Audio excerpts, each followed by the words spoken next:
theyeshiva.net.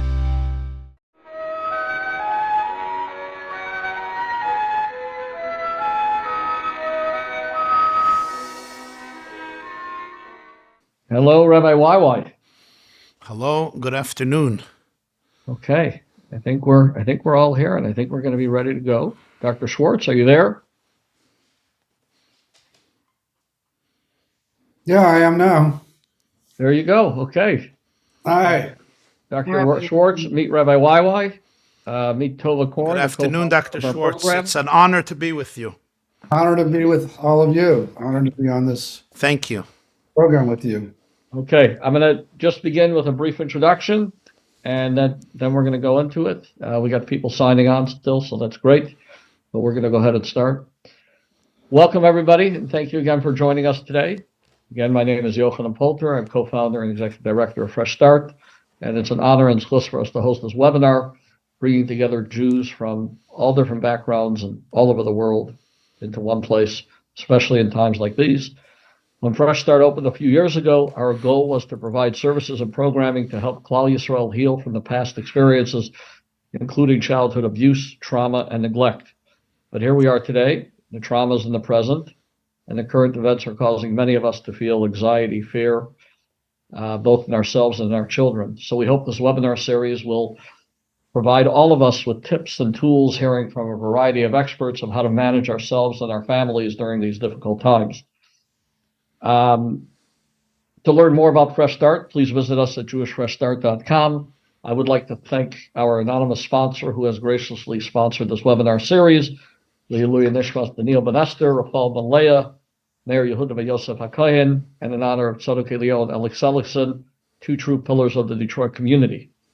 Joining us today, we have once again, this is close to have Rabbi YY, who needs no introduction. We are also joined by Mrs. Tova Korn, co-founder and program director of Fresh Start, and of course, a true honor to welcome Dr. Richard Schwartz of IFS fame. You're a hero, and you're a folk hero in many communities, including ours. Dr. Schwartz is the mastermind behind the development of the IFS modality, also known as Internal Family System, helping survivors heal from trauma and live their best life. He is also the author of No Bad Parts, a book on internal family system, which was a great read. We are looking forward to this discussion. I do want to say if anybody has questions, please do post them in the Q&A. We'll do our best to get to it. And with that being said, as always, Rabbi YY, perhaps lead off this discussion, and we look forward to hearing where this goes. Thank you very much, Rabbi Yochanan. It's an honor and pleasure to be here with all of you, and of course with Dr. Richard Schwartz from IFS, the founder of IFS, or the conceiver of IFS, I should say. And, I'll get straight to the point. Obviously, IFS struck a very deep chord, I think, in many people like myself and my community. And I'll tell you why. When I was reading your book, No Bad Parts, and some other literature about the IFS, and hearing from therapists who are practicing it and so forth, it really struck me because so many of the ideas resonated in a powerful way. And I'll tell you why. I'm part of a tradition of the Hasidic, spiritual, Kabbalistic, mystical tradition of Judaism, which has an enormous amount of literature on psychology. Probably one of the most seminal works is a book known as Tanya, written by the founder of Chabad, Rabbi Shneur Zalman of Liadi in the 1700s, a whole book about the chemistry of the human being. And there he has a line, and when I read in the introduction to No Bad Parts, Dr. Schwartz saying, most people and philosophers and psychologists understood that we have what you call the mono brain. And you learned through all of your experience that we're not made of one brain. We're made of many, many different parts. And then it struck me because there's a chapter in the Tanya from the 1700s by a great Hasidic master, Rabbi Shneur Zalman, the Alter Rebbe is known. In chapter 28, he says, one of the greatest mistakes of people, he says, is in the middle of meditation, in the middle of spiritual connection to their soul to God, they're suddenly experiencing very negative thoughts, maybe even promiscuous and horrible and disgusting thoughts, and they delegitimize their genuineness.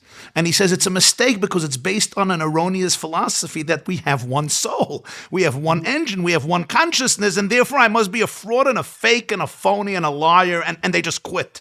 And he says you have to understand that you're made up of different parts. It's the other way around. The moment you're touching your innocent soul, the other parts feel. This is what he says. They have to come and attack. Because he says in an arm wrestle, when the other person feels defeated, they muster all their strength, what you call firefighters, protectors, managers. So when I was reading that, I was like, oh, OMG. That was a very, very powerful epiphany to be able to see that juxtaposition, that relationship, to understand that dimension of the human being. The second thing that struck me in No Bad Parts and in the philosophy of IFS is the idea that underneath all the protectors and underneath all the managers and firefighters and underneath all of what's going on, and some of it may be pretty, nasty garbage, there is a soul or a self, what you call the self, that remains untarnished and remains creative and curious and compassionate and caring. And in the Jewish tradition, it would be a divine, infinite presence that keeps us linked to the source of all life, to the source of all consciousness, in which there's always clarity, in which there's always love and light and empowerment and confidence. And no trauma in the world and abuse can tarnish us on that level. It just may be, and this is a word literally they use in hundreds of years in the Kabbalah, it just may be an exile. That's the word constantly used. In fact, the concept of exile in Judaism is collective, national, and also very, very, very personal. That was a second very powerful point, the idea that somebody may have been molested and abused and grew up in a dysfunctional environment with horrific consequences that we need not explain to many people in this audience who went to FreshStart for that type of healing. But nonetheless, nothing can ever damage that soul. Damage that soul because nobody can destroy God. Nobody can destroy the God that's inside of you. The third component that I found so powerful was that even the toxic parts in us are not inherently evil at their core, even if the manifestation can be really, really ugly. But really deep down, we're capable of transformation. Those are three powerful points. The idea that we're made up of many parts, the idea that throughout everything there is a core that remains absolutely pure, sacred, holy, empowered, and excited and joyful because it's connected to the source of creation. It's almost like the back-end program of the creator, so it has this clarity. And number three, that we're capable of transformation. Here I see very, very deep similarities between what is really an ancient literature, but you gave language and techniques for a contemporary world. So I want to ask you. I know you say that you came around this not from an epiphany one night where the prophet Elijah popped into Richard Schwartz's head and said, I'm going to reveal to you secrets, but it came from experience with over years and years with families and clients and failure and things that didn't work. But I'm wondering, was there a moment of an epiphany where you came across this type of experience, and does your Jewish background, which I know you have a Jewish background, did it contribute to it, or maybe not? I'm just trying to understand, to learn more about your own evolutionary process in this entire experience. Sure. So first, let me say how moved I am that you get IFS at such a deep level, Rabbi. And I wasn't aware. What was the name of the book? Tanya.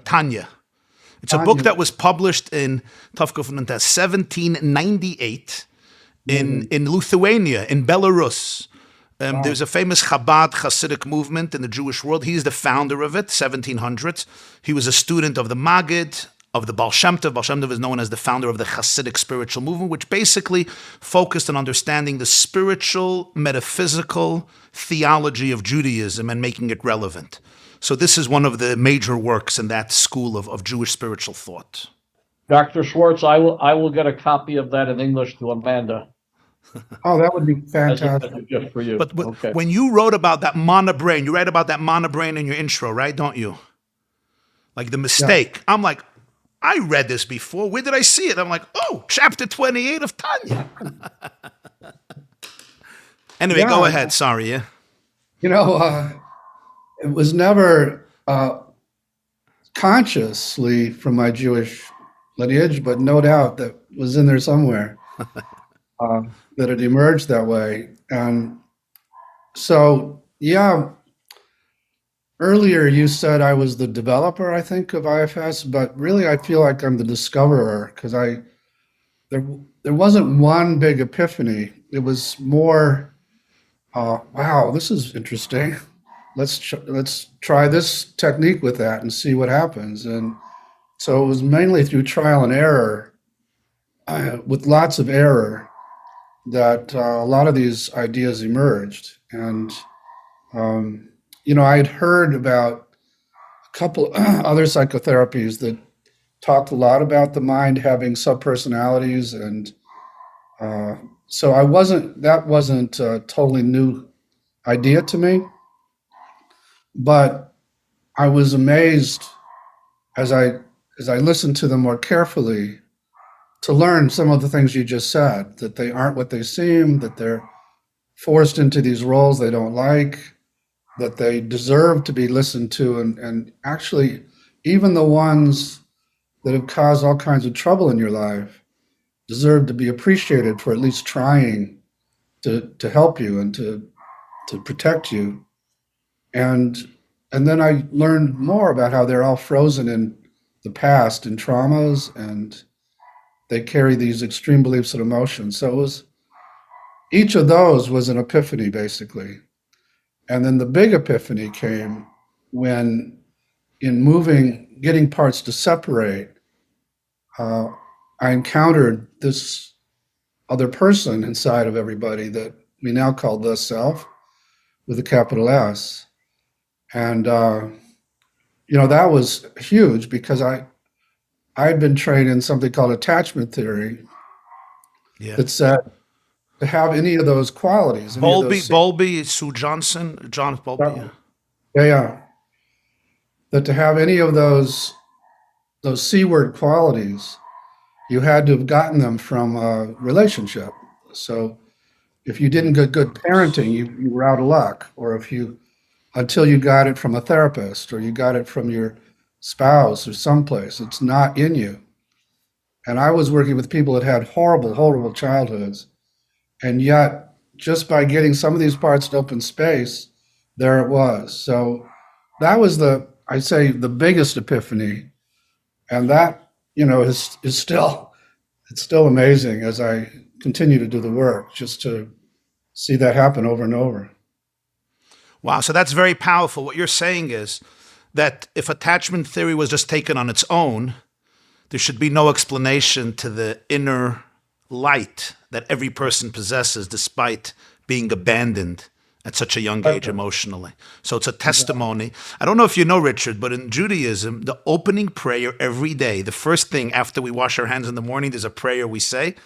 In Hebrew, Elokai neshama shenasata bi tahora, means, my God, the soul that you have imbued within me remains pure and filled with infinite life. Infinite light. And it's the opening of the day. It's like you have to start of the day knowing that my core is just not damaged. It's not damaged. And now I have a choice to live in that space. So that's a very powerful epiphany. I think it's just important to emphasize, just tell me if you agree, that our attachments at the youngest ages are so critically important. Your point is just that even if I haven't had it, it's not hopeless. That's exactly right. So I love most aspects of attachment theory and believe in them. And how you are treated as a child has a huge influence on these parts and how and the burdens they carry and where they're frozen in time. And they, in absence of good parenting, you're going to run your life from these parts. You're not going to have much access to what we're calling the self. So all of those aspects of attachment theory, I find to be quite accurate. The only difference is you're not screwed. You got this in you. It's just covered over. Can we take a quick moment, Rabbi YY and Doctor, and just back up for a minute, and maybe, Doctor, you can give us a short, for everybody on this call, those who are new to IFS, just give a quick once over. So, because Rabbi YY, you are like miles ahead. You're already connecting the dots, and we'll get there in a minute, but let's just give the foundation of what IFS is. Sure. Yeah. Okay, sorry that I bypassed anybody's parts. I didn't mean to. So as Rabbi YY says, the basic assumption is that everybody is a multiple personality, not in the sense that we have that disorder, but in the sense that we all have these, what other systems call subpersonalities, that the mind isn't naturally unitary. It actually is quite multiple, and that's a good thing, that they're there to help us in our life, that they all have different qualities and resources that are quite valuable to us. So that's the way we come into the world. But through the kind of bad parenting we've been talking about, or traumas that happen, especially when we're young, or just the experiences we have in this culture, they are forced out of their naturally valuable states. And some of them, because some of them, other systems might call these inner children that before they get hurt are full of love and openness and creativity and joy and playfulness.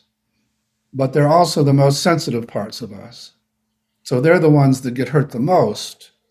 So if we have experiences where we're told that we're not valued, then they take on the burden of worthlessness.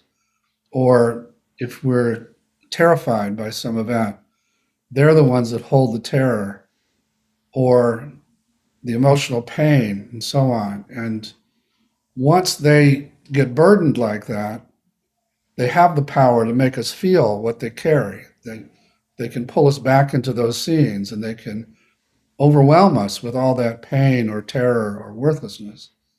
And so we kind of naturally try to lock them away inside in inner basements or abysses and try to stay away from them. And so those then we call the exiles, which I get is a big word in the Jewish community. And once you have a lot of exiles, you feel a lot more delicate, and the world seems a lot more dangerous because so many things could trigger all that and could overwhelm you with it. And so you wind up with these other parts who, before they had to become these protectors, were just helping you and get through life. They're good at discerning who's safe and who's not, or helping you choose a career direction or a partner or something like that. But after you get a bunch of exiles, they are forced out of their naturally valuable states to become what we call protectors. And some of them protect you by managing your life so that no one gets close enough to trigger you and hurt you again, or so that you perform at a very high level, so to counter the worthless feelings, or so you, and there's a variety. So you look perfect, so no one rejects you, or so you take care of everybody, so they depend on you and like you, but they don't let you take care of yourself. So there's a lot of common, what we call manager roles, otherwise known as the ego and the defenses. And so we've all got parts that are actively trying to get us through life without getting triggered, without these exiles getting activated, and keeping the external environment controlled, and keeping our bodies controlled too, keeping us from feeling too much. And some of them can be quite numbing, in fact, and keep us in our head all the time. So these we call manager protectors, but it doesn't always work. And the world has a way of breaking through those defenses and triggering our exiles, at which point it's like a big explosion of flames of emotion that threaten to overwhelm you and take you out, make it so you can't function. So we have another set of parts who are on guard, waiting to deal with that emergency, and will go into action impulsively often without regard to the consequences or the collateral damage, just to get us away from those raw emotions that have exploded out of our exile place. And so we call them firefighters. They're fighting these flames of emotion. And most all of us have a hierarchy of them. Some of them are actually help us. Like I have one that will get me to immediately go and just think about work and get away and distract me away from the pain or whatever I'm feeling. So, in some ways it's been productive, but it's very ignoring of my kids. It was, and my relationships. So it was a drag in that way. But other people have a lot of others. Some people just kind of dissociate and immediately go off somewhere until the fire calms down. Other people go to addictions of various kinds, or and so on and so on. We all have them, and at the top of that hierarchy for most of us actually is suicide. If the fire gets too hot, there's this exit strategy. It's actually very comforting. So that's the very simple map to this inner territory that I just stumbled into. Just to review, there are, and again, I want to reiterate that none of these labels that I'm throwing out capture the essence of the part. They're the roles the parts were forced into. Just like kids in a family are forced to take on roles that aren't natural to them because of the dynamics of the family. It's the same idea. Once released from those roles in the family, or once they leave the family, they can find out who they really are. And that's a lot of what we're trying to do with these parts, is help them out of these roles so they can transform into who they were born to be. So that's parts. And then, as I was saying, I'm a family therapist. I have a PhD in that. So I was really trying to once I got hip to the fact these parts aren't what they seem and they deserve to be listened to, I was trying to get my clients to listen to them. So maybe I'm having you, Rabbi, talk to your critic. Not that you have one, but I do. Don't worry. And I'm trying to get you to listen to it rather than argue with it or fight with it or shut it out. And it's going okay. You're doing that. And then all of a sudden, out of the blue, you kind of hate the critic. And it reminded me of family sessions where I'm trying to have two people talk to each other, and it's going okay, two polarized people. And suddenly a third party jumps in and is doing the talking and is siding with one against the other. And we learned as family therapists to get that third member to step back in the room out of the line of vision of the one he's siding with. And improving that boundary actually creates a better conversation. And so I thought maybe as I'm working with you, a part who hates the critic has come in and is doing the talking. So I might say to you, okay, Rabbi, could you get that one to just give us a little space and ask it to separate in there until we're done? And to my amazement, people would say, okay, it did. And now how do you feel toward the critic? It would be an entirely different answer. Seconds earlier, they hated it, wanted to get rid of it. Now they're just curious about why it calls you names. And you even are calm relative to it and even confident relative to it. And even kind of out of the blue, have some compassion for it. That it can't be a great thing to have to do inside of you all the day. And when I would get you in that state, the conversation would go very well, even with this nasty critic. And it would reveal its secret history of how it got forced into its role, how much it doesn't like having to do that to you and would love to do something different if it trusted it was safe. So as I did that process of just getting other parts to open space with other clients, it was like the same person popped out in each client with those same C-word qualities and 4 more. So in addition to calm, curious, confident, compassion, people would show creativity, courage, Curiosity. I said curiosity, connectedness, and what's this? I always forget one. Compassion. You got that one too. Clarity. So those are what I call the 8 C's of self-leadership. Because when I would ask you, what part of you is that's doing so well, people would say, that's not a part like these others. That's me. That's myself. So I came to call that the self with a capital S. And as I was saying earlier, now 40 years later, we had our 40-year celebration of the model last month at our annual conference.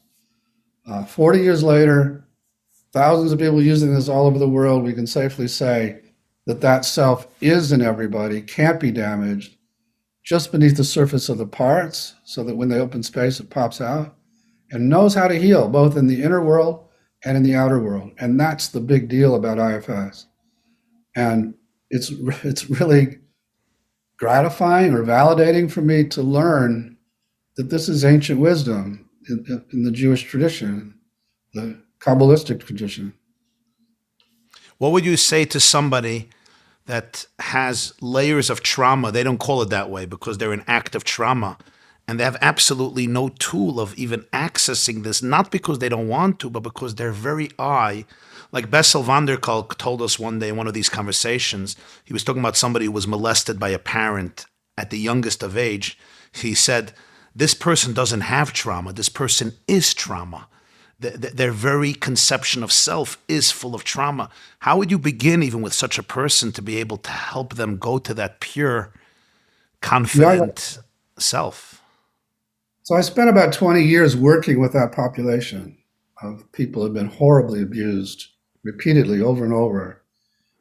And you're right, in the beginning, they're just what we call blended with these parts that are stuck in those seeds. And so they're living the trauma every day. And there isn't any of what I'm calling self to be found.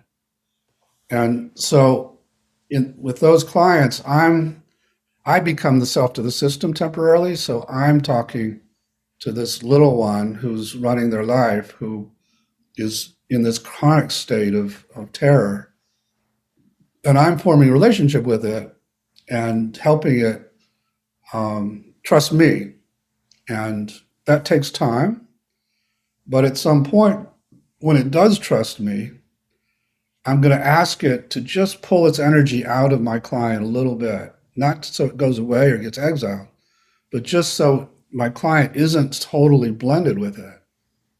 And if it trusts me enough, then the part would do that.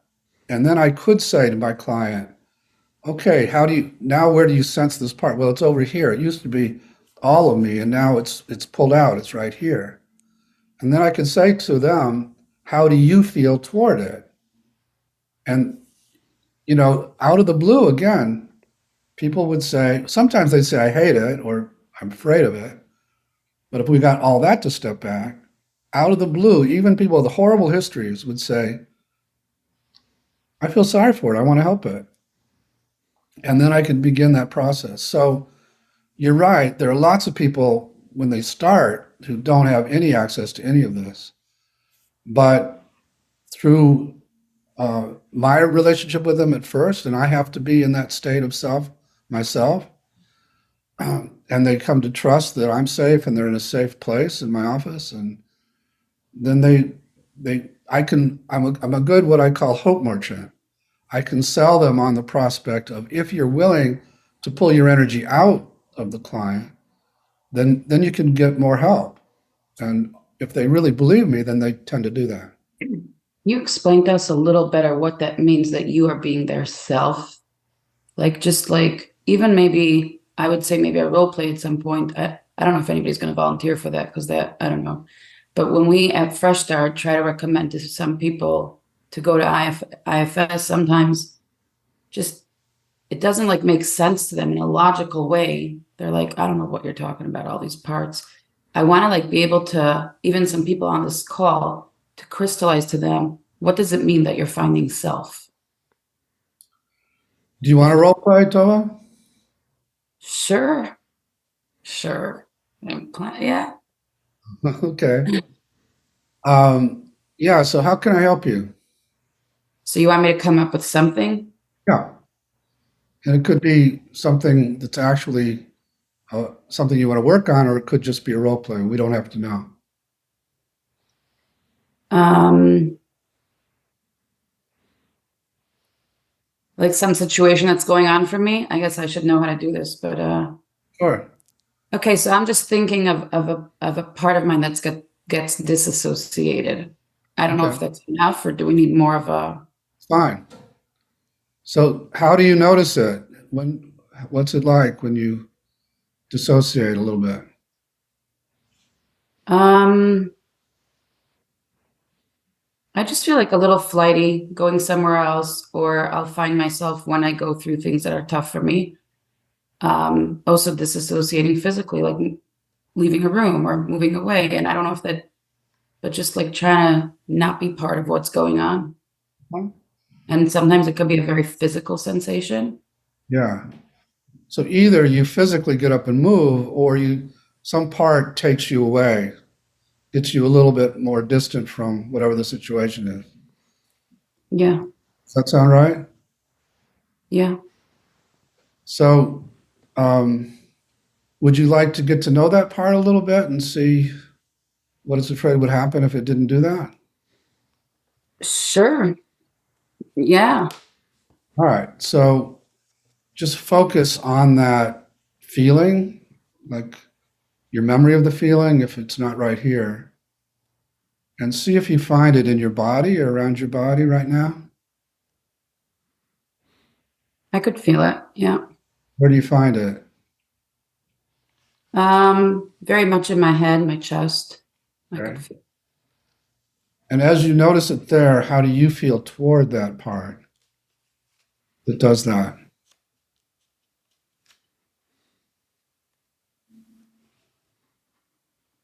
So sad. Sad And I for, think that that's where you said that word you is already where you created that differentiation right, between self and the part. right. But I'll keep going because yeah, I feel sad for it. So let it know you have compassion for it and see how it reacts to your compassion.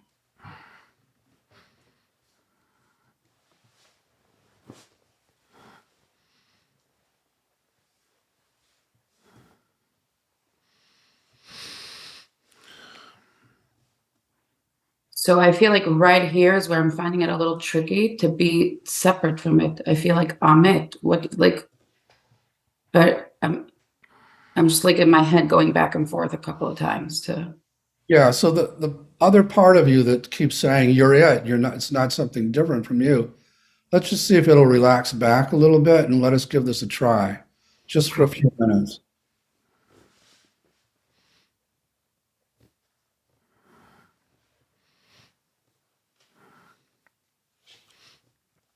Okay. Okay?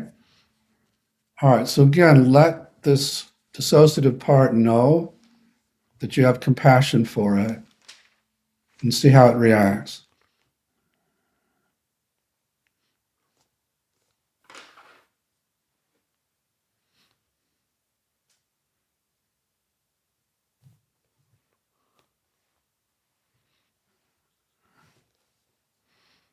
I feel like it's nervous. It's feeling me, Okay? listening a Yeah, little. okay.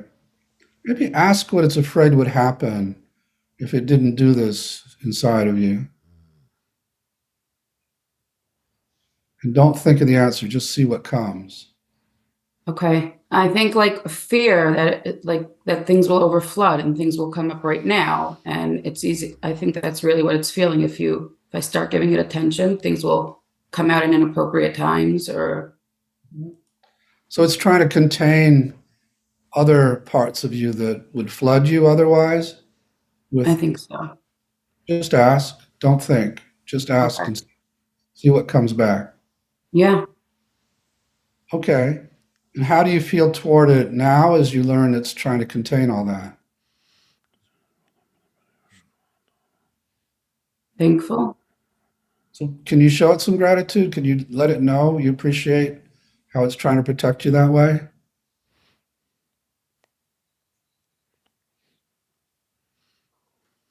and see how it reacts to your appreciation.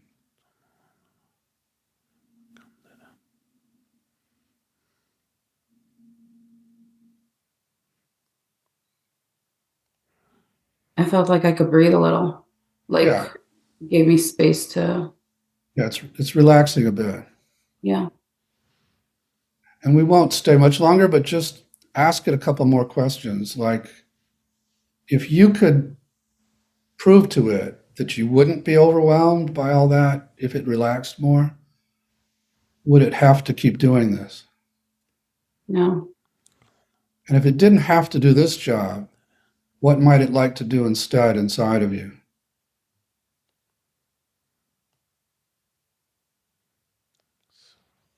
Relax and give me permission to be me. Perfect. And go ahead. I just like I heard that me come out, and like I have like the things in my head like, oh, this is what I would do, and that's what yeah. That's great. And ask it how old it thinks you are. How old it thinks I am? Yeah, just ask that question and wait for the answer. Pretty young. So maybe let it know you're not that, well, you're still young relative to me, but let it know you're not a little kid anymore and see how it reacts.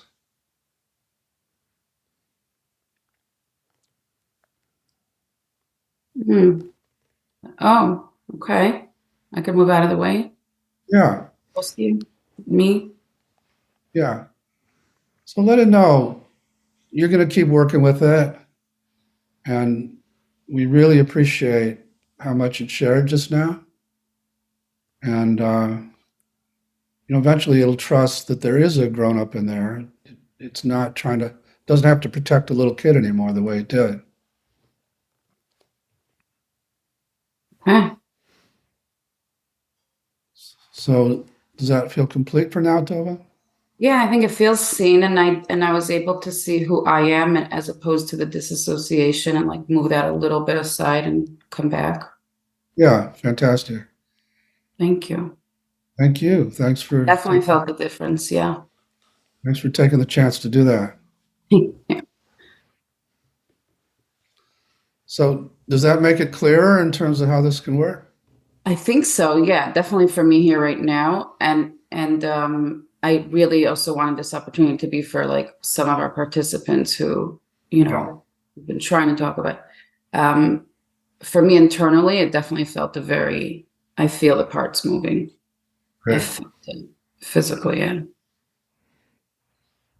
Yeah, they have a very somatic aspect to them. You can really sense their energy. Yeah, I really feel it. Yeah, I appreciate that. Again, I appreciate your taking the risk with in front of your audience. As Dr. Schwartz, can I ask something? Yeah. Tova, you want to still ask? No, go ahead. I was saying, I don't remember, Yochanan's gonna remember who said thank you for. Yes, we did a somatic experience webinar a few weeks ago, and we had a brave soul, and the somatic practitioner said afterwards, "Thank you for lending us your nervous system." Well, you lent us a lot more than just your nervous I'll system. give that thank you right now. Yeah. It just seems to me that there's such a spiritual component here. Yeah. So I want to know, in terms of your own practice and the PhD you received, did this evolve your own spiritual understanding of the human being, of the universe, of consciousness? Very much. I'm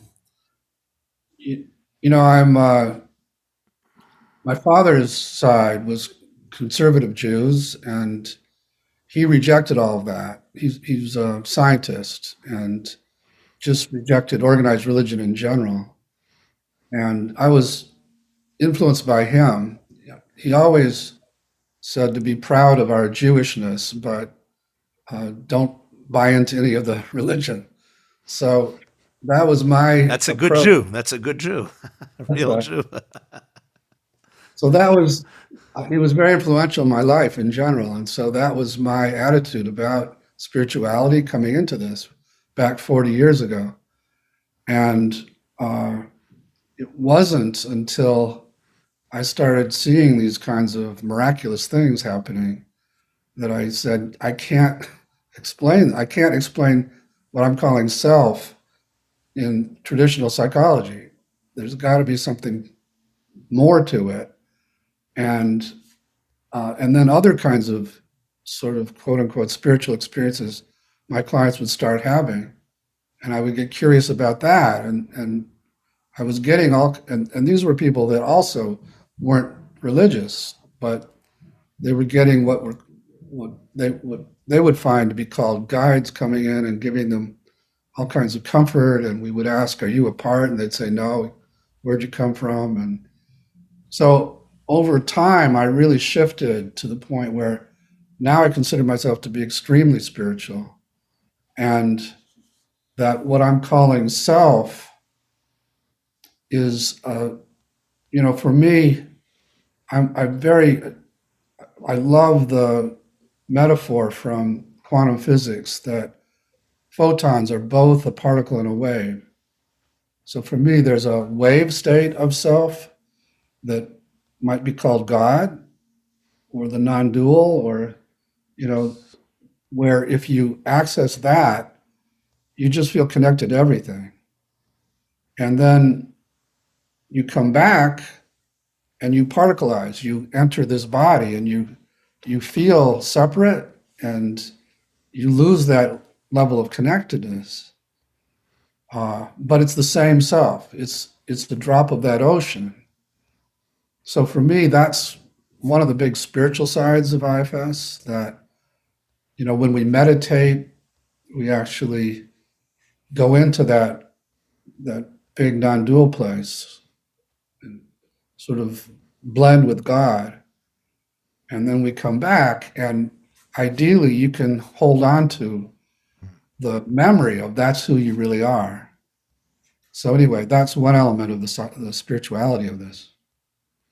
So it's almost like, in a metaphor that somebody once told me, you have the Atlantic Ocean and then you have a bottle of water inside the ocean that's filled with water, and we isolate the bottle of water from the entire ocean, and we think all there is that water in the bottle, when really the bottle is just one container of an individualized manifestation of the infinity of the ocean. Exactly my position on this, yeah. So really, I would say in the Kabbalistic and Hasidic tradition, the point of Judaism is really to synthesize the two. The same author wrote that the purpose of creation was to be able to manifest the infinite oneness within the particular form of every life. Yeah.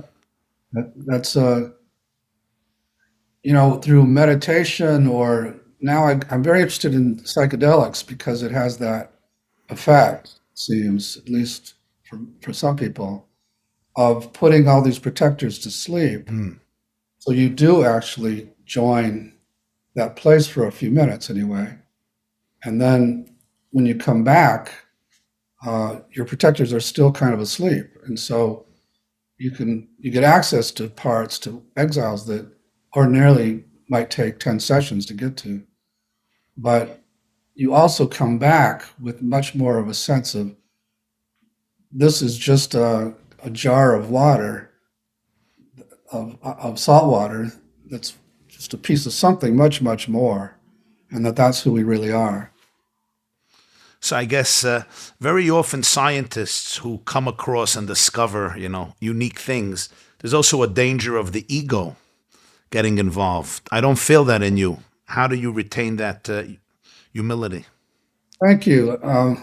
That's a big compliment. And had you known me 20 years ago, you wouldn't say that. There was a point where I was fortunate to have people in my community who confronted me about how arrogant I was getting to be. And so I wound up just doing a lot of work with those parts that needed that. They needed the validation, the need for validation and ego. Validation that I'm not worthless, that I actually have achieved something, that people like me a lot all the time. I got a lot of gifts from my father, but I was the oldest of 6 boys. He kept wanting a daughter. It didn't work out. But being the oldest, there was a lot of pressure on me to be a big scientist like him. And I didn't have a head for it. And I had kind of ADD, undiagnosed. And so he was hard on me. And so I came from my family with a lot of exiles that carried a lot of worthlessness and a drive to prove him wrong and to prove that I do have something to contribute. And had I not gotten those burdens from him, the model wouldn't exist probably, and I would be some kind of physician. But so yeah. On a deeper level, the soul inside of him was driving you towards your true vocation. I think so. There was some guidance in that. Yeah, the whole thing, right. I guess even in our dysfunction, sometimes our soul quietly, guides us. Totally agree. How do you feel? Like, for example, in the above book I mentioned, the Tanya, he distinguishes between two models of healing and of spiritual growth. He calls it iskafia and ishapcha. One is subduing and one is transformation, which means sometimes, let's say I have fear in my system or despair or frustration or envy, whatever it is. Sometimes he says you have to be able to look at it and say, listen, you're not going to run my life. This is not the true self. Please come back with another script. In other words, the ability to put it in its place, even if you can't remove it. And then he speaks that sometimes we have the ability to actually transform it, to what you would call unburden it and let it become something else. Do you find that dual process? Like, I can't always transform it. I just sometimes have to say, listen, like I know with myself, and I find it to be sometimes effective. I often have a lot of inner fear, and sometimes I'm experiencing resentment and frustration. And sometimes I'll really look at that and say, listen, you work for me. I don't work for you. Okay, come back with another script. I want to live now in a place of love and in a place of light and in a place of confidence. This fear it's not realistic. It's an inner child emotion. There is fear in the world, but right now, this is not it's not authentic. And this resentment, I really don't want to be in that place. I want to be in a place of gratitude. And I actually find that sometimes to be very, very, it's hard, but I find it to be effective. Like almost like you work for me, I don't work for you, and don't tell me that I'm a resentful, fearful, traumatized person. I'm not going to buy that. Do you feel that could be sometimes repressive and come back with a vengeance, or there's a place for that in IFS? Like almost authority, almost like stop barking. You're my dog. Stop barking, okay? I had to do that with my dog a few minutes ago before we started, but a lot depends on the place from which you're speaking to the part. So if your critic is talking to that scared one, it's going to make things worse. But if you can be himself, so you have compassion for it, even while you're saying, not now, just give me some space, I'll talk to you later, then the part will respond to that. There's 4 goals in IFS. One we've been talking about, which is helping these parts transform into who they're designed to be. The second goal is to help all the parts trust self as a leader. And some of that is what you're talking about, that if they really trust that it actually does go better. They have a captain. There's a captain in the ship. Captain, absolutely. A captain, a parent, whatever kind of leader. If they really trust that you're there and that things do go better when they let you handle them, then I do the same thing. Like getting ready for this talk, I said, I know you guys are a little nervous about it, but just let me handle it. I'll talk to you later. And then, all the anxiety starts to separate. And I do have to follow up if I say I'm going to talk to them later and check in with them. And it's those times when you can do the second, I forget what you call it, but the second part of healing, which is like, okay, I don't have time to help you now, but I will. And then you follow up and you go to them and And let me know about your anxiety. Tell me more about what you're afraid would happen if you didn't blend with me, and tell me where you're stuck in the past. And there's a whole process for getting these parts out of where they're stuck in the past, helping them unload the anxiety. And then they don't have that, they're not in that same role. They're actually often just playful. And then you don't have to do nearly as much. Like, years ago, I would have had to do a lot more of, okay, get out of my hair for a few minutes and I'll talk to you later. But now most of my parts really trust that if they let me stay, it goes better. That Dr. Schwartz, we just got a question that I think is important to discuss, and maybe you and Rabbi YY can sort of take in this direction.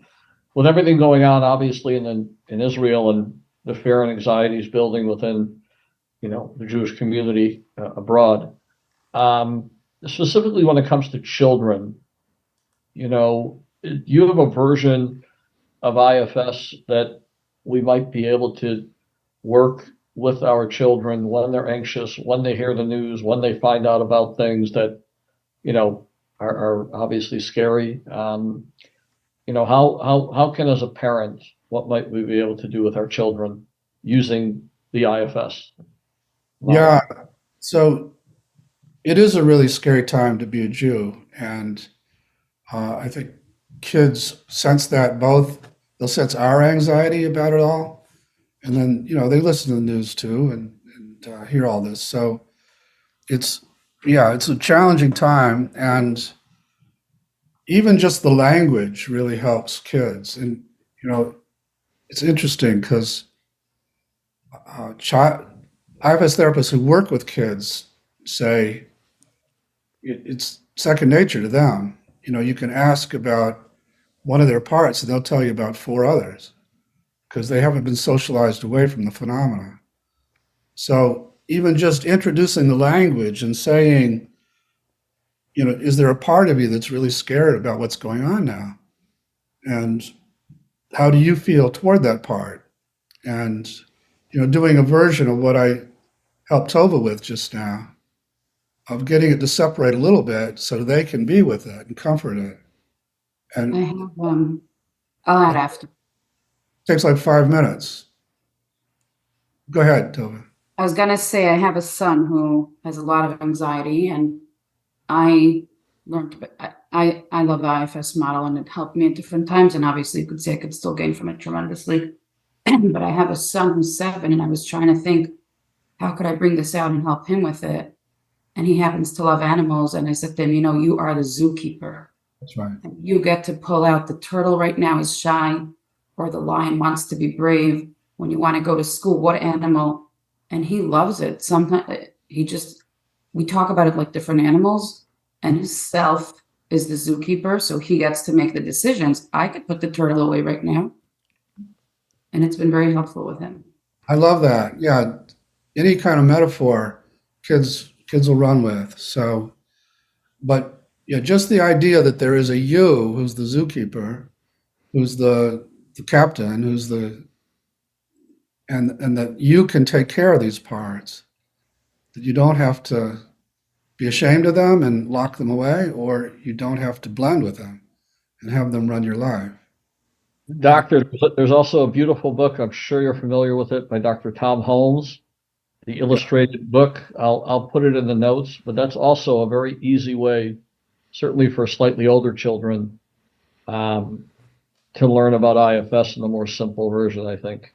Yeah, I love that book. And there are other books written for kids based on IFS that I think are on our website, but I'm not sure. Dr. Schwartz, I think a very important question in our community is many of us grow up with an inner and outer critic all the time.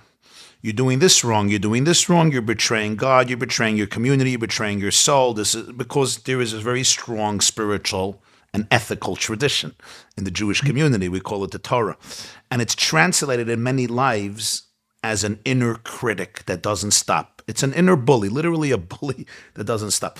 And almost people feel that that's our ethical part. It's our spiritual part, when really it's a disaster. It makes us miserable and anxious. You mentioned a line earlier that if it's your critic, your inner critic speaking to that part and saying, go away for now, I'm busy, I need to be in a place of love, it's going to come back to haunt you. Can you clarify that? Why? Why will it come back to haunt me? Why will it not work well? Why won't that part shut up or die or be transformed? Well, the question is, how well does that critic work with your kids? So it's inner kids or outer kids don't like the shaming that comes with that, and they might obey, but they're gonna feel more worthless or whatever they felt to begin with, or more anxious. So you're going to reinforce the protector, actually. Totally, yeah. You're gonna add more to their burdens and make them feel unwelcome, and that's the opposite of the message you want to give. So when I do it from self, because I did that. I played college football, and I had to, at my size, which is very short, I had to get all my fear, lock it away. I just had to totally, so I could run full speed into somebody almost twice my size. And so I had all these exiles from those experiences. And I would be, whenever I would feel, because I was, in the macho football world, you never want to act weak or look weak. So whenever I would feel fear, I would be very shaming of it and get out of here. And so it all, after college kind of caught up to me, and I would have all kinds of panic and anxiety.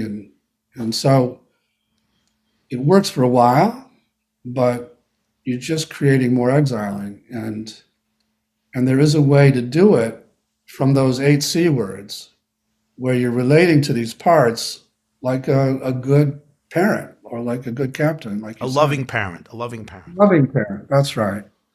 Who's saying, okay, you do have to go to bed, but I still love you, and I know you're not bad, and you're not, just because you're scared, it's okay to be scared.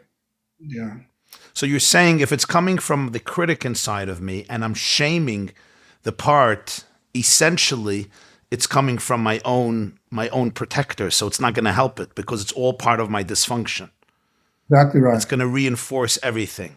Rather, if it's coming from my pure and sacred and beautiful self, even if I'm strong and I'm authoritative and I'm like, you work for me, I don't work for you, but ultimately it's going to listen because there's an internal wholeness, there's an internal sense of wholeness. Exactly right.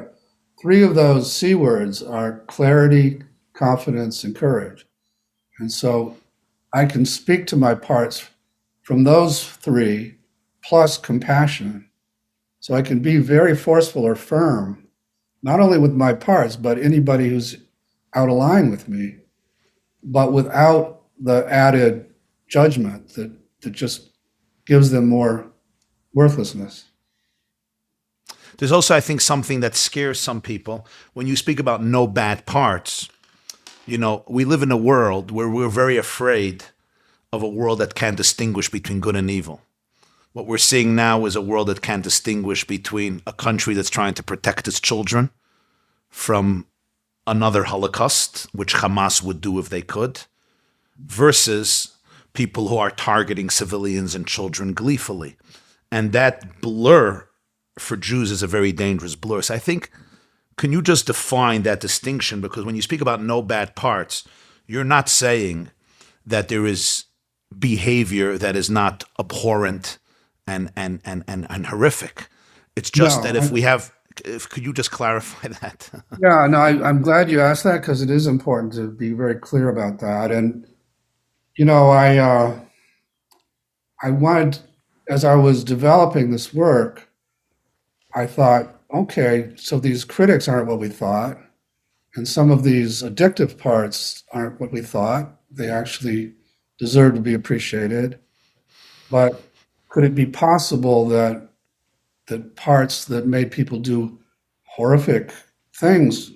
So I wound up consulting to a treatment center for sex offenders for 2 years, and would work with offenders, and we would find the part that did the offending that in many cases they hated and they were terrified of, and ask the same kind of questions about where it was stuck in the past.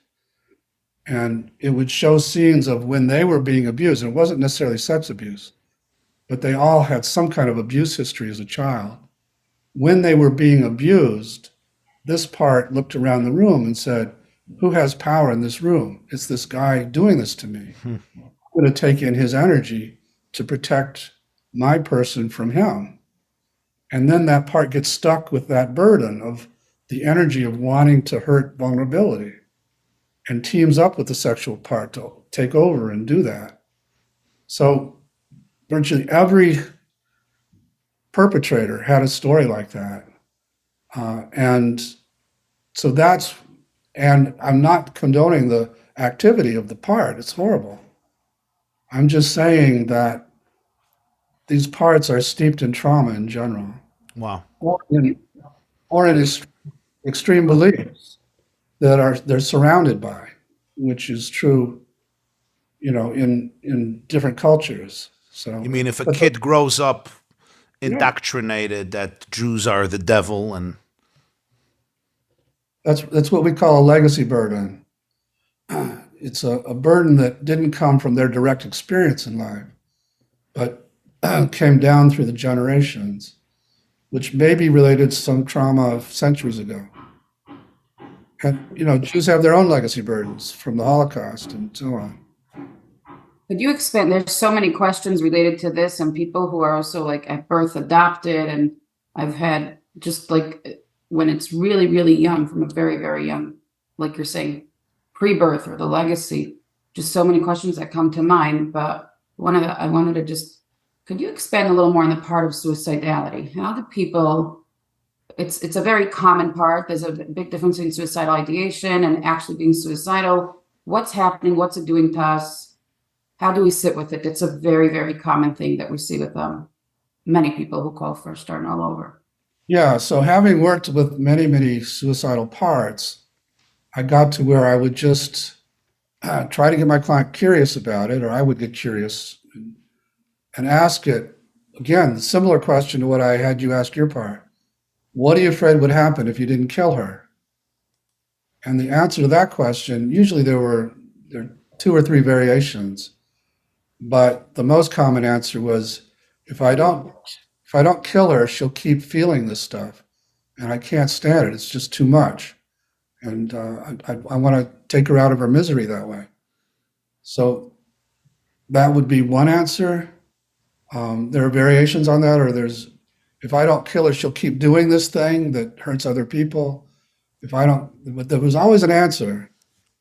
And so my reply is usually some version of, if we could heal what you're trying to keep her away from, so you didn't worry about that, would you have to kill her? Almost always say, no, but I don't think you can do that. Would you give me a chance to prove that we can? Or if we could heal the part that might do this thing to other people. Like a lot of the perpetrators had a huge suicidal part. They felt horrible about what their part had led them to do. And so What if they're just stuck in their lives? Like, I need to leave a marriage. I have abusive parents. I'm a teenager and I can't, like, what do you mean I should give that part permission? Like, it's very physical stuff in the way. I don't have I can't just leave my house when I'm a child or married to someone. Like, what if I'm being abused? How do we help that part at that time? Well, there's usually that kind of debate. There's parts that can't stand being abused and want to run.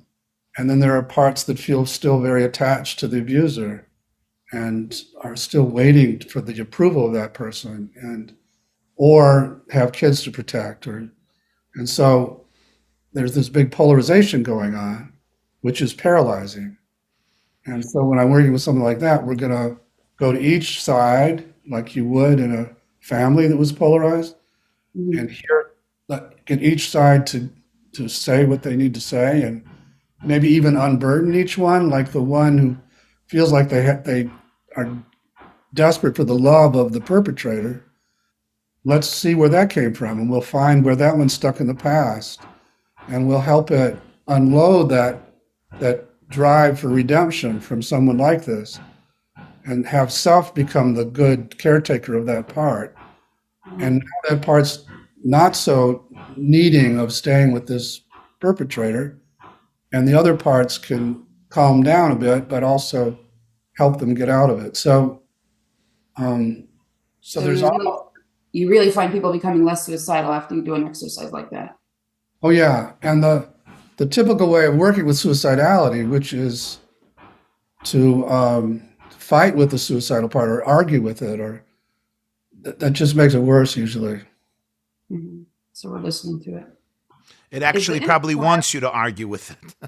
Yeah. Because that invites an incessant, vicious cycle of mental chatter. I'm guilty, I'm not guilty, I'm evil, I'm not evil, I'm almost evil, I'm horrible. I mean, I think, it's also right, very scary. you probably would never want to go there. Happen. It's a very scary part. Right. It's The always- worst thing for parents to do with children is getting to an endless argument, you know. We're bad parents. We're great parents. We love you. We hate you. No, we love you. We almost hate you. That's not what children need. They want confident parents who really love them and demonstrate it. And even the discipline is part of the love, I think, right? I mean, Totally. And you know, kids at different ages are going to tell you what an asshole you are. And you know, if you need their love so much, it's going to be a huge drama. But if you so I know, need my parts not to love me, but to trust me. that's right. Well, you want them to love you too, but Right. it's like your kids. You want them to love you and to trust you. Right. They'll sometimes scream, but really they know they can trust you. Somebody asks here, how you know when you hit the spot of the self? Like, how do you know, that was the self versus this was just another part of me? Is there, like, do we know it emotionally, viscerally? Somebody asked. Yeah, and there are exercises designed to help people get a felt sense of that. And so when I'm, like I was saying, like when I'm preparing to do a talk like this, or to talk with you guys, I'm noticing, is my heart open or not? Do I feel a big agenda here, like I got to prove myself? So I'm just checking for parts that maybe are covering my heart or keeping me in my head, or I want to perform at a high level. And so I see you guys, I get it, but just chill, let me handle this. And as they separate, I'll notice now my heart's quite open, like it is right now. And I don't have a big agenda. I can just be interested, you know, I want to convey some things, but I don't have to prove myself. I don't have to do a great performance. I can just be with you guys and listen to your questions, and then it becomes enjoyable. How do you get to that space? Yeah, my parts trust me now. So I'm just noticing them and I'm asking them to open space. Sort of in the similar way that I did with Tova. We asked the part to separate, and suddenly she had feelings for it to help it. So it's really that simple. The self is just beneath the surface of these parts. So when they open space, it comes out spontaneously. So I think many of us were trained that we tell our parts with a sense of powerful authority, and it comes back to haunt us because it's coming from our shame. It's not coming from ourself, right? Exactly right. Like, stop being anxious, you idiot, you moron. Be humble, you egotistical narcissist, mashugana. Right? It's more shame, huh? Rabbi YY, someone asks here, two people asked about where does the Yetzer Hara, the evil inclination, fall in? Is that That's a great question. So we have in our tradition something called the Yetzer Tov, the Yetzer Hara, the divine inclination or the good inclination, the loving inclination, and the negative one, the evil one, the toxic one. I think this is exactly the point. I am not my Yetzer Hara. I am not my evil inclination. I have parts in me that may tell me to punch you in the nose, to get divorced, to betray my wife, to steal, to cheat, to lie, to hurt somebody, to molest, whatever it is. and that's a part. And I think there's two stages in that relationship. Number one is subduing it, putting it in its place with compassion, putting it in its place, saying, you're not me, and you can't write the script. Come back with another script. I'm not running away from my marriage now. I am not going to scream on the top of thy lungs and insult my wife. I will not. Sorry. I'm going to go to a place of gratitude, and it will listen. If it knows it's coming from an authentic place, it's going to listen. And then there's a deeper part that the Mishnah says, "B'chalavavcha b'shnei yitzarecha," that you can actually transform it. And I think that's where unburdening comes. So That's I think exactly- the Yetzer Hara, the idea of the Yetzer Hara in Judaism means there are sometimes very negative inclinations, and that's not your essence. And number That's two, not- don't pathologize yourself. Have compassion for the fact that this is part of the human condition. You don't have to have compassion to the point that you surrender to the negativity. Absolutely not, right? I mean, does And this that- make sense? Yes, very much. And that the negativity itself isn't the part, it's the burden the part carries. Who is self? Is self the inner child? Is self who I am? Who is self? I know in my own journey, when I tried to do all this recovery and connect to my inner child, I had a very rough time. And then one time I had an epiphany, and my inner, I didn't even know to call it self at that time, but it was who I was preconception. It was my soul. I don't know, for different people at different times, who is it when we try and help people connect to their inner child, and people who are so disconnected from themselves when they were young? Who am I really connecting to? You know, when we had that part of you separate, and I said, how do you feel toward it? That was you. That was more of yourself, maybe blended with some other parts still. But it's the you that's there when all your parts open a lot of space. That's yourself. And it has those qualities and some others that I didn't include because they don't begin with the letter C. But that's what I'm calling the self. It's your essence in a way. It's your soul in the sense that it's the drop of that ocean that Rabbi was talking about. So there's a lot of different ways to understand it. But what I came up with was a way to access it very quickly. And that's the big deal of IFS, because most spiritual traditions know about it and have practices designed to try and get to it. But this is a way to get to it really quickly.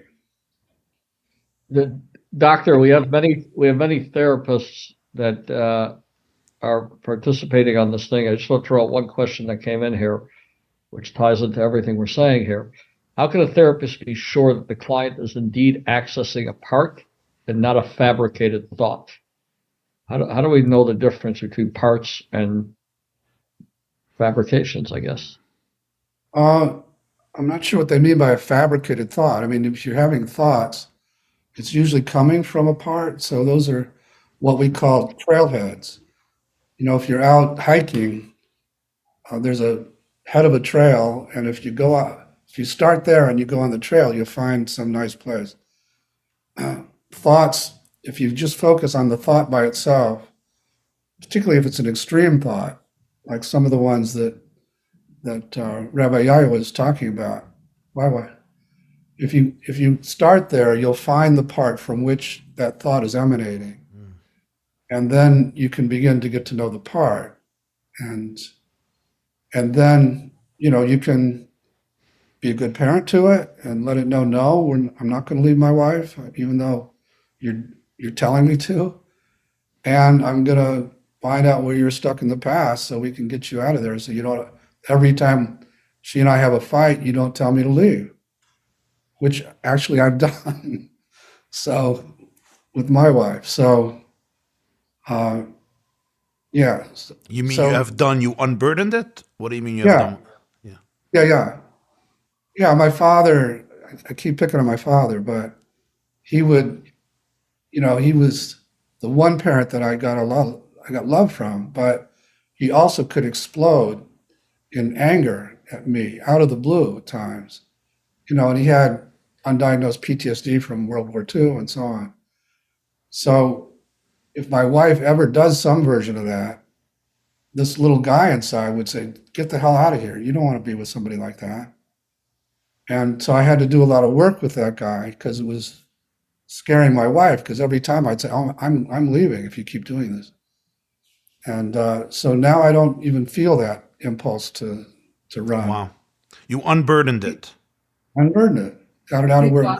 got, pain of abandonment, which is so common. That's how does IFS and abandonment, do people manage to heal from that with IFS? Yeah, well, most people who, So many people who walk in through our doors say, I was diagnosed with borderline personality disorder, which is abandonment. And we like to say to the people, all we have to do is really or not, there's a set of traumas. I think when Dr. Schwartz, this example that he just gave with his wife, I think is a very powerful illustration, meaning yeah, when forgive me, I may be putting Yeah, words, go ahead. you'll correct me, but if his wife or anyone's wife or husband starts screaming and the little child in me is feeling, oh my God, this is abandonment. My wife hates me, my husband hates me, I'm not going to be safe. I have to leave, I have to run. And if I could say, no, this is not my father's PTSD, there's a relationship, my wife loves me, my husband loves me, they're going to stay here. that's That right. child can relax, no, and not feel abandoned, right? Exactly. But it's very hard for it to relax if he's stuck back in that scene with my father still. So I had to get him out of there and help him see, no, I'm here. I can take care of you. And you don't even need that father in the same way you did, because I can take care of you. Even if she's acting like him, I can still take care of you. So that's what we do with abandonment. These parts that had been abandoned and are so desperate to be not abandoned by somebody they love trigger all the parts that chase people away. And so by going to them and helping them feel my love for them, then they don't feel abandoned and they don't have that same reaction. So one of the books I wrote a while ago was called You're the One You've Been Waiting For. So we're trying to get people to be primary caretakers of their own parts. So their partners, their spouses can be the secondary caretaker of those parts. And most of us have that reverse. We latched onto our partner because we want them to take care of these little ones inside of us who are so desperate. And they can't. They can't. And when they do something out of line, all your protectors go crazy. And I think sometimes we often project it on them. In other words, if one spouse may be having a difficult day, we're experiencing it as abandonment when really they're just having a difficult day, right? Exactly.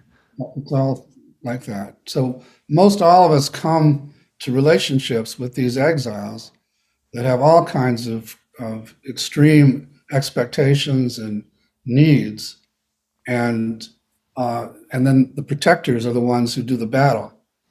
So We have a few minutes left, Rabbi and Doctor. I just want to try and go through a few other questions. A person asked here, what can we do to make sure our kids don't develop exiles from the current situation? But I guess that applies to any situation. I know you talked briefly about it, but specifically, how do we make sure they don't exile those parts of themselves?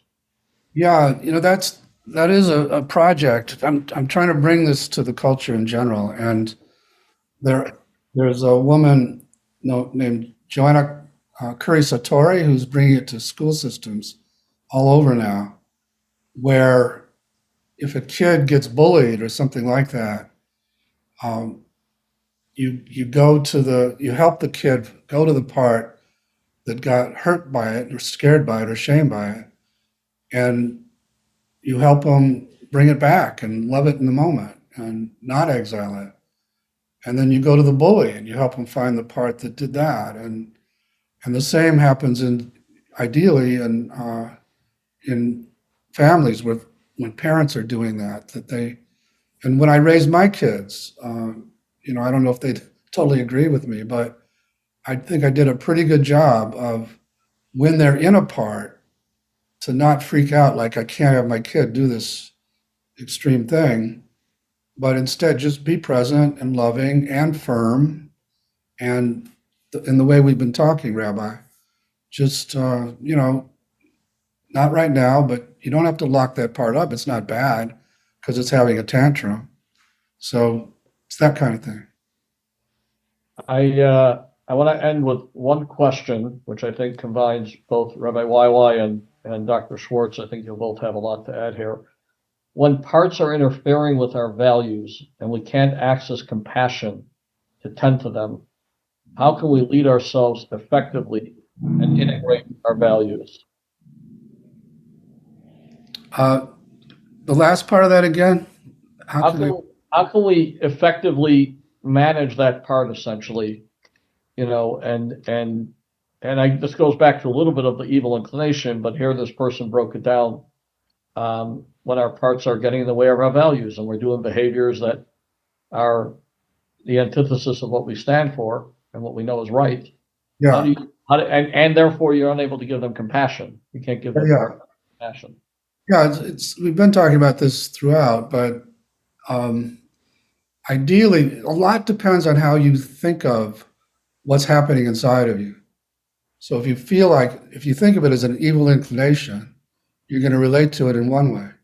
If you think of it as a young kid inside of you who's stuck in a bad place maybe and carries some burdens from that time, you're going to relate to it in an entirely different way.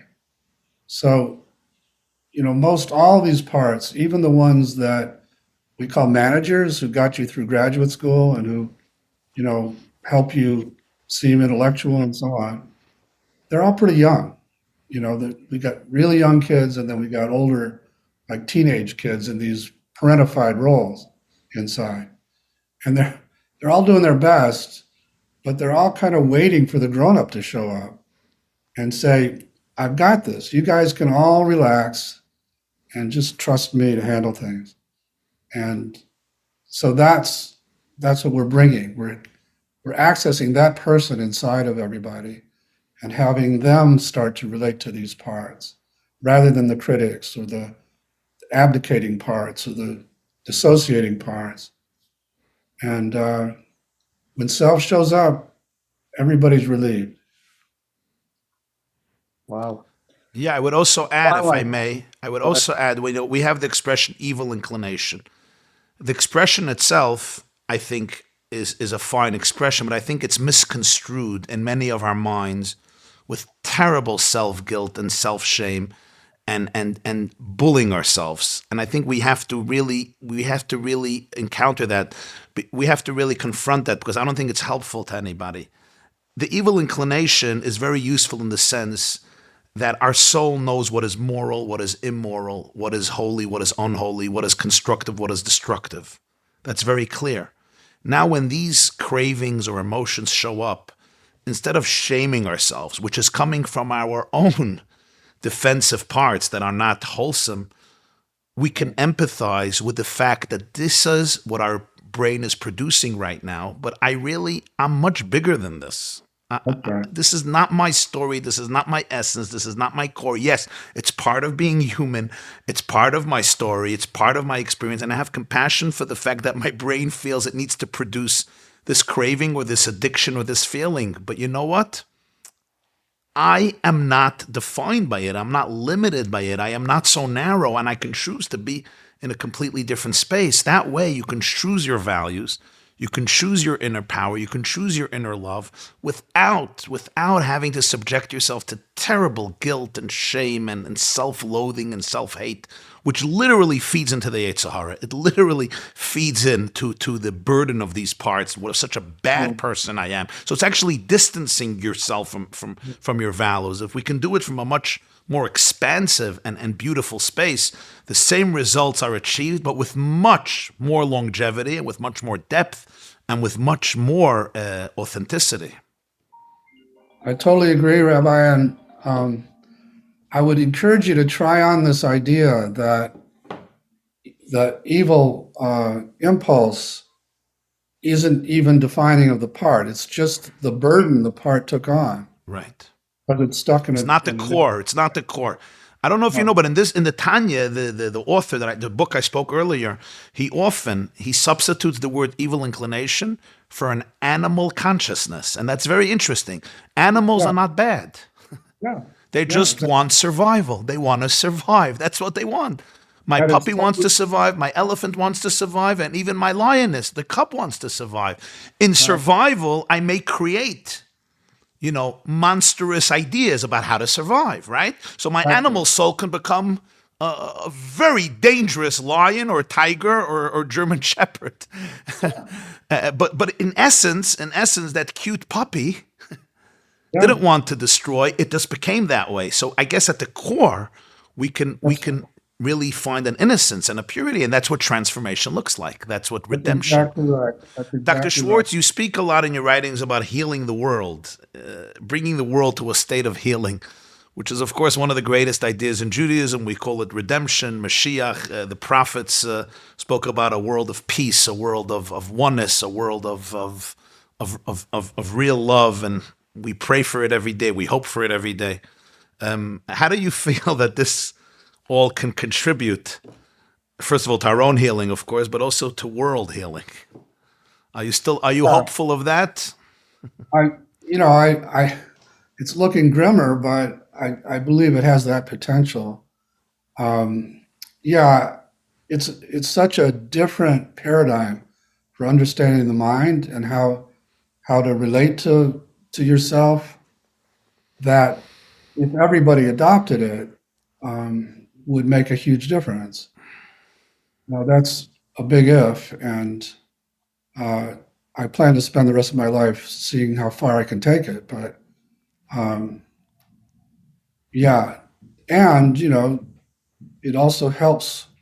Like we didn't talk about this so much, but if you look through the eyes of your protector at your enemy, all you see are your enemy's protectors.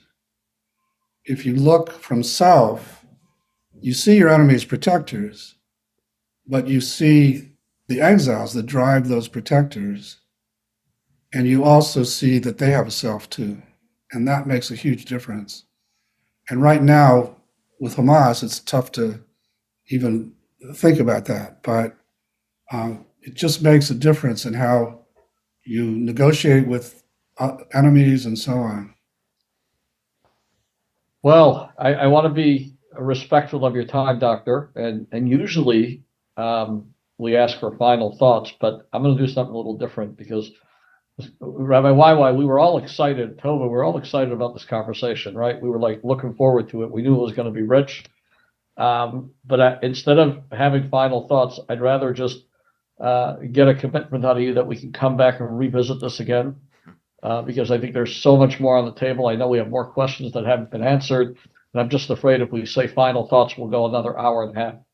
So I do want to thank you tremendously, Dr. Schwartz. This has been incredible. There's so much richness here. Thank you, Rabbi YY. Thank you, Tova, for lending us your authentic self. Thank you, everybody who's joined us from all over the world. This video will be available on our channel, Jewish Fresh Start, as well as the yeshiva.net. And Dr. Schwartz, I didn't get a formal confirmation, but was that a yes, that we could do this again? I loved it. Yeah, I had a great time, so I would love to come back. Absolutely. I'm happy to report that the book that Rabbi YY mentioned, the Tanya in English, has already been ordered. Fantastic. God willing, it'll be by your office in the next week or so. Yeah, and it's great to know that I'm right in line with my lineage that way. Yeah. You'll have no problem getting us on your team, and I think that's, again, I think in the Jewish world, IFS has really taken a meaningful. It's really struck a chord, and I think the reason, of course, Rabbi YY is bringing up, I think, is part of that. So, thank you everybody for joining. Thank you, Doctor, and God willing, we'll do this again. Thank you. Thanks for having me. Take care. Thank you, everybody. Bye-bye. This class is brought to you by the yeshiva.net. Please help us continue the classes. Make even a small contribution at www.theyeshiva.net/donate.